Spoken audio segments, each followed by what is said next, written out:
ॐ बुधाय नमः। ॐ बुधार्चिताय नमः।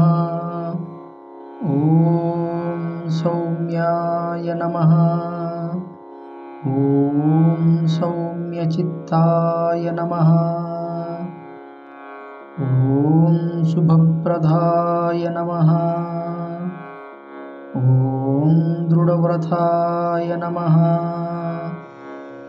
ॐ दृढफलाय नमः। ॐ श्रुतिजालप्रबोधकाय नमः।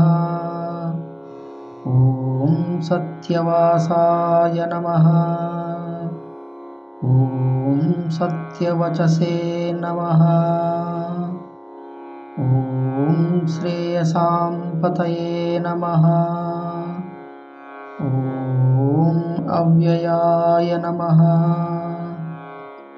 ॐ सोमाजाय नमः। ॐ सुखदाय नमः। ॐ श्रीमते नमः। ॐ सोमवंशप्रदीपकाय नमः। ॐ बलिने नमः। ॐ बन्धविमोचकाय नमः। ॐ वक्रातिवक्रगमनाय नमः। ॐ वासवाय नमः। ॐ वसुधाधिपाय नमः। ॐ प्रसादावधनाय नमः।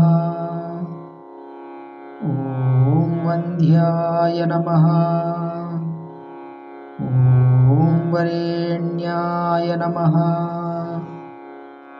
ॐ वाग्मिलक्षणाय नमः। ॐ सत्यवते नमः। ॐ सत्यसङ्कल्पाय नमः। ॐ सत्यबन्धवे नमः। ॐ सदादराय नमः। ॐ सर्वरोगप्रशमनाय नमः। ॐ सर्वमृत्युनिवारकाय नमः। ॐ वाणिज्यनिपुणाय नमः। ॐ वस्याय नमः। ॐ वाताङ्गिने नमः। ॐ वातरोगहृते नमः। ॐ स्थूलाय नमः। ॐ वेदविदे नमः। ॐ वेदतत्त्वज्ञानाय नमः। ॐ वेदान्तज्ञानभास्वराय नमः। ॐ विद्याविचक्षणविभवे नमः। ॐ विद्वत्प्रीतिकराय नमः। ॐ विश्वानुकूलसञ्चारिणे नमः। ॐ विशेषविनयान्विताय नमः। ॐ विविधागमसारज्ञानाय नमः। ॐ वीर्यवते नमः। ॐ विगतज्वराय नमः। ॐ त्रिवर्गफलदाय नमः। ॐ अनन्ताय नमः। ॐ त्रिदशादिपूजिताय नमः। ॐ बुद्धिमते नमः। ॐ बहुशास्त्रज्ञाय नमः। ॐ स्थैर्यगुणाय नमः। ॐ अध्यक्षाय नमः। ॐ स्थूलसूक्ष्मादिकारणाय नमः। ॐ अप्रकाशाय नमः। ॐ प्रकाशात्मने नमः। ॐ घनाय नमः।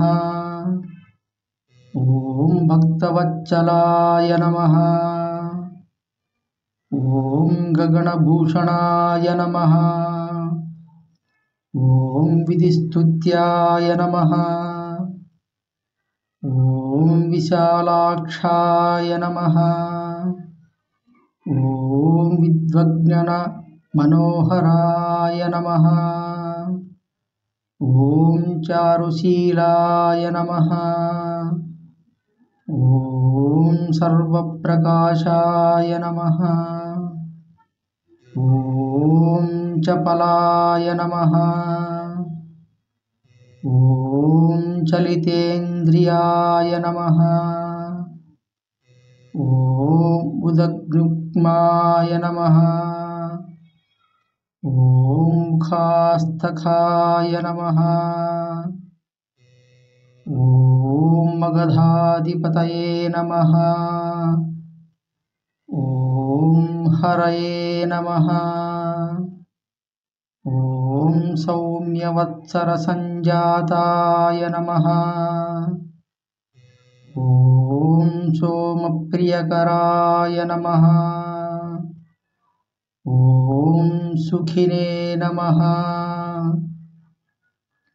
ॐ सिंहाधिरूढाय नमः। ॐ सर्वज्ञाय नमः। ॐ सिकिवर्णाय नमः। ॐ शिवशङ्कराय नमः। ॐ पीतच्छद्रध्वजाञ्चिताय नमः। ॐ खड्गचर्मधराय नमः।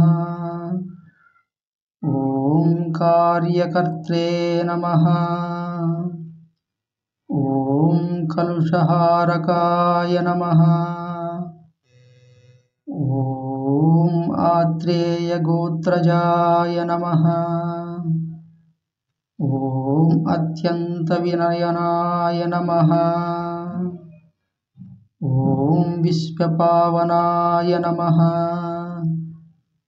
ॐ चाम्पेयपुष्पसङ्काशाय नमः। ॐ चारणाय नमः।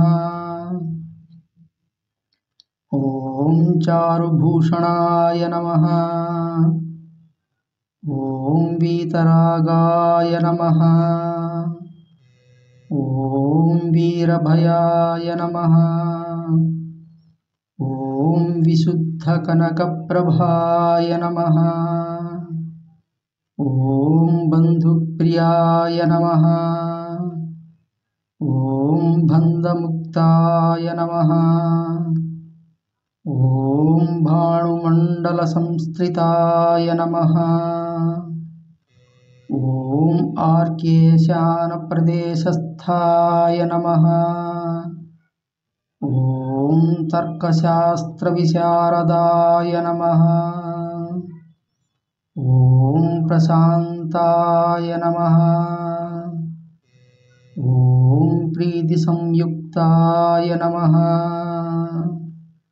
ॐ प्रियकृते नमः।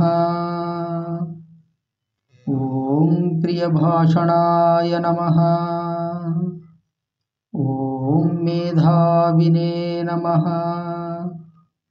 ॐ माधवासक्ताय नमः। ॐ मिथुनाधिपतये नमः।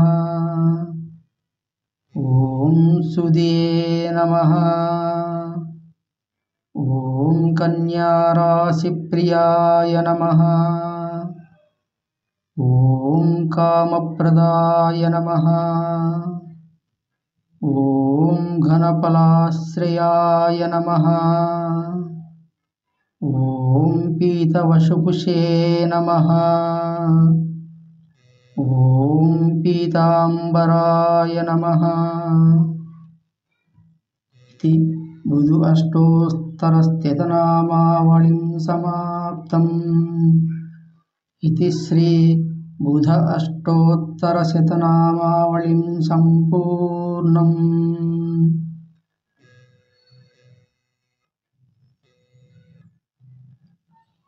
इति बुध अष्टोत्तरशतनामावलिं सम्पूर्णम्।